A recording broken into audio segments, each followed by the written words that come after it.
오늘은 뭐 이제 굵직한 보도들이 많이 나오고 있는데 네. 어제 오늘 다 그냥 녹취록 전국이에요. 지금 상황은 녹취록 전국이기 때문에 네. 아마 다음 주 월요일에는 또 저희가 그 서울의 소리와 저널리스트가 함께하는 방송을 또 생중계하는 다음 주 월요일. 월요일. 그렇죠. 지난주에 했던 것처럼 이번 주에 예. 했던 것처럼 다음 주에 동일하게 할 거고 이번 주 목요일은 또 이제 오늘 오전에 뉴스토마토의 굵직한 녹취록 보도가 있었는데 그 내용을 설명하고 하기 전에 네. 저희가 그 녹취록을 좀 우리 최첨단 시스템 준비해놨습니다. 녹취록을 한번 들어보고 넘어가도록 아니, 하겠습니다. 이게 실합니까? 진짜 가능해요? 지금 가능한가 봐요. 자, 예, 한번 들어보시죠. 하나, 둘, 셋, 큐. 해당 부분 녹취록을 좀 듣고 이야기를 좀 이어가야 될 것 같습니다. 되고 있어요? 그 보고서 만들 때, 네, 그냥 조사한 거하고, 네, 연령별 투표율을 계산해서, 네, 저번에 그래프가 연령별 투표율 보여줬죠? 네, 해서 계산한 거 두 개를 만들 수 있나? 네, 그리고 아까 내가 봤죠? 윤석열 48%, 네네네, 백분율 만들면, 네, 이재명 42%, 네, 그래 나올 거거든? 네네, 하여튼 조사 돌리면서 할 때마다 나한테 좀 이야기를 해줘요. 알겠습니다. 자가 다 하고 나한테 얘기하지 말고 수좀 네네. 떠야 되니까. 네네, 맨날 윤석열한테 뭐 해줘야 돼. 알겠습니다. 여보세요? 네. 네, 어떻게 하나 줘.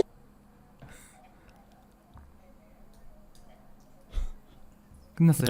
아이고, 이게 저희가 처음 하는 시스템이다 네, 보니까 맞아요. 저희끼리 이게 호흡이 좀 맞추는 시간이 걸립니다. 예. 그리고 살짝 딜레이가 있기 때문에 여러분들 이해해 주시길 바라고. 예. 요게 이제 명태균 씨와 네. 회계 책임자라고 알려진, 알고 보니 또 김영선 전 의원의 비서관, 보좌관까지 그렇죠. 하셨던 분의 예. 이제 어찌 보면 공익 제보자 분의 통화 내용입니다. 이씨. 예, 이씨 이제 알파벳 예. 이씨죠. 이씨의 녹취록인데 이제 글쎄 저는 사실은 어제 오늘 이 오전 예. 보도를 보고 예. 너무 깜짝 놀라가지고 왜냐면 이제 그 이씨가 폭로한 내용 중에는 우리가 폭로가 되기 전부터 뭔가 다양한 방송에서 이미 예고편으로 폭로가 되었던 내용과 거의 이제 합치하는 내용들이 너무 많았어요. 맞아요. 가령 예를 들면 명태균 씨가 자기 통화 김건희 여사와 통화를 했다라는 부분을 뭐 창원시청 공무원들 와 있을 때 자랑하듯이 틀었다. 맞아요. 라는 폭로라든지 그리고 실제 이게 지금 당장 저희가 여론 조작이라고 단언하기는 어렵지만 네. 어찌 됐든 여론 조사를 활용해서 윤석열과의 관계를 쌓았다라는 어떤 대목들. 이제 이런 것들이 이제 뭐 녹취록으로 드러난 거니까 네. 저는 좀 사실 좀 충격이었습니다.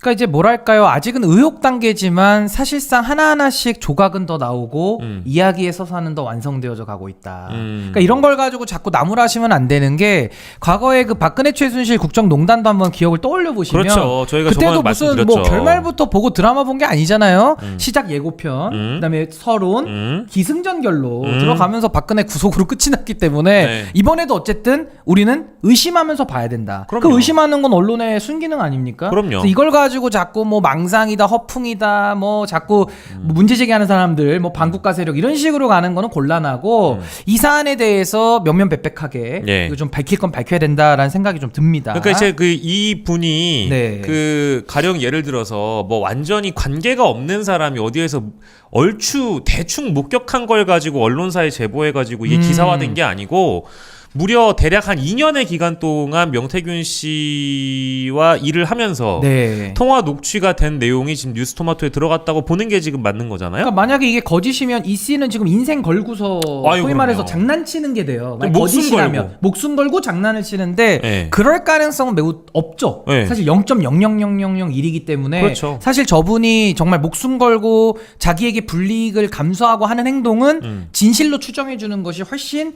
우리 합리적으로 우리가 판단이 된다. 그리고 생각이 지금이야 듭니다. 뭐 이제 오늘에서야 사실 그 목소리가 네.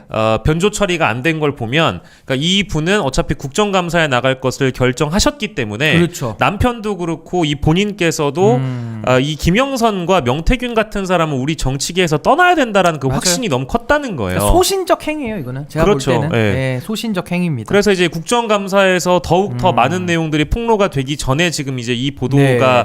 어찌 보면 기존에 있었던 얼개에 단계에 알맹이들을 지금 채워나가는 단계이기 때문에 그렇죠. 이 보도 자체가 완결성이 없다라든지 이 보도 자체가 뭔가 맥락이 부족하고 팩트 체크가 안 돼 있고 네. 순 거짓말이고 가짜 뉴스라고 규정하는 사람들을 보면 네. 저는 약간 좀 답답한 마음이 들어서 오늘도 제가 오전에 예. 나가서 뭐부터 얘기를 했냐면 어허. 저는 이거 오전 6시에 지면 기사 보고 그 뉴스토마토 방송국에 가서 스튜디오에서 예. 직접 녹취록을 딱 듣고 바로 김민아 씨랑 같이 방송에 들어갔는데 네. 다른 거 모르겠고 이 보도를 가지고 텔레그램은 왜까지 않냐를 또 이제 텔레그램을 반복을 하거나 아니면 이 보도 자체가 이 씨의 주장일 뿐이다. 네. 이 씨의 주장일 뿐이라고 이제 평가절하하는 분들이 그러니까 아직 축소 은폐하는 사람도 너무 있어요. 많이 있는 것 같아요. 네, 아직까지도. 그래서 있어요. 나는 그게 너무 답답해서 아니 뭐 이제 여기 녹취록까지 나왔다고 한다면 우리 좀 역지사지해봤으면 좋겠다. 네. 당신이 지지하시는 분들을 위해서 이 내용을 좀 은폐하거나 축소하고 싶어 하시는지는 모르겠지만 예. 내가 판단하기에는 이게 만약에 여러분들이 지지하지 않았던 문재인 정부라든지 뭐 혹은 노무현 정부든 그쵸? 누구 정부든 내가 지지하지 않았던 정권 하에서 이런 녹취록이 튀어나오고 심지어 그냥 일반 민간인이 아니라 네. 국회의원에서 보좌관밥 먹던 사람이 또 정치 브로커 밑에서 회계 담당을 했던 사람, 그쵸. 여론조사 실무를 봤던 사람이 녹취록을 제보해서 이게 폭로가 되는 건데 네. 이게 아무 의미 없다는 식으로 얘기하는 거는 어허. 아 저는 이거 약간 이제 좀 뒤에 뭐라고 해야 돼? 우리 IQ가 이제 슬쩍 의심이 되는 아니야. 근데 저는요 IQ의 문제는 아니라고 보고 그냥 뭔가 의도가 있는 거예요. 그러니까 감추는 자가 범인이거든. 숨는 자가 범인이거든요. 이 국민의힘 표어인데, 그러니까 뭔가 자꾸 축소하고 은폐하고 관심을 돌리려는 사람들 있죠. 네. 내지는 손가락으로 달을 가리키고 있는데 손바닥에 뭐 묻었네 이런 사람들은 뭔가 다른 뜻이 있다. 그러니까 그 다른 저희가 뭔지도 오늘 한번 시방쇼에서 체크해 보고요. 네. 저도 지금 우리 네. 형님 말씀에 거의 다 100% 동의하고 예. 자꾸 이 사실관계를 일단 규명을 해야 되고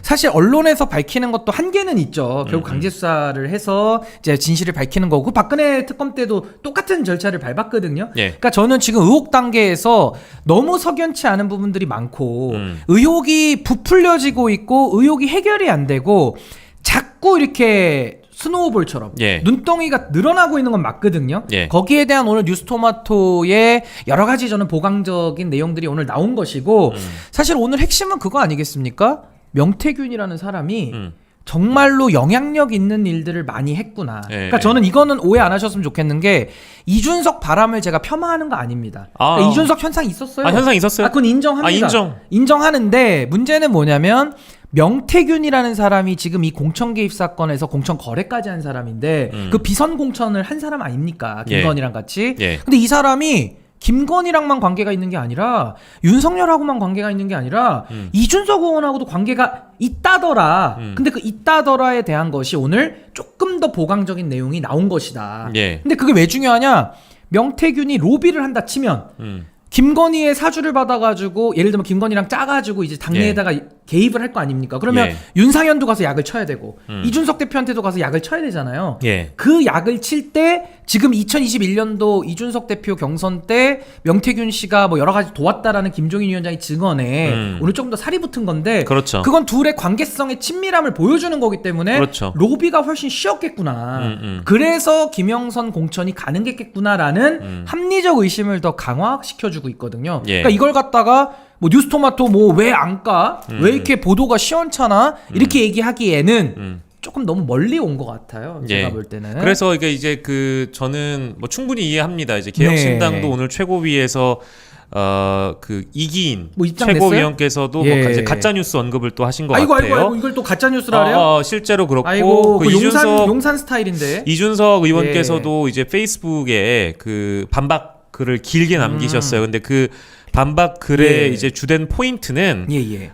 나한테 일단은 그 반론 체크를 안 받아갔다. 시기만 확인을 했다면 네. 그러니까 뉴스토마토는 이 씨의 주장을 토대로 해서 네. 드라이하게 이제 전달을 한 거죠. 기사에 실은 거죠. 그렇죠. 이 씨의 주장은 이렇다. 네. 그래서 이준석 돌풍의 어느 정도 영향을 끼친 건 명태균이다라고 이제 이 씨가 주장을 한 건데 그 주장을 소개한 거죠. 그게 아니라 그게 네. 아니다. 네. 사실과 다르다라고 얘기하면서 네. 이준석 의원이 언제 그 당대표의 의향이 있다고 뜻이 있다고 언론 인터뷰를 했는지 그 시기를 하나하나 해가지고 캡처까지 해서 페이스북에 굉장히 정성스럽게 올렸어요. 그러네요. 근데 그것도 저는 충분히 이해하고 네. 억울할 수 있다라는 측면을 제가 모르진 않습니다. 뭐 일부 억울할 수 있죠. 왜냐하면 네. 선거라는 거를 띄게 되면 내가 당대표 선거든 뭐 국회의원 후보든 나가게 되면 네. 캠프를 꾸리기 전에 이제 여기저기서 이제 죄송한데 어중이 떠중이들이 많이 와서 네. 리포트도 갖고 오고 보고서도 갖고 오고 여론조사 같은 것도 갖고 와가지고 당신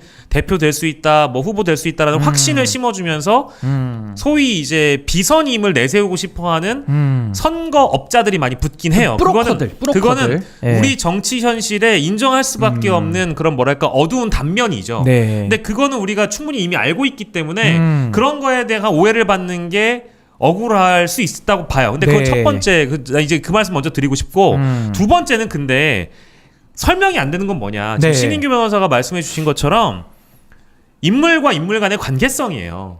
그러니까 이준석 대표를 먼저 알았고 네.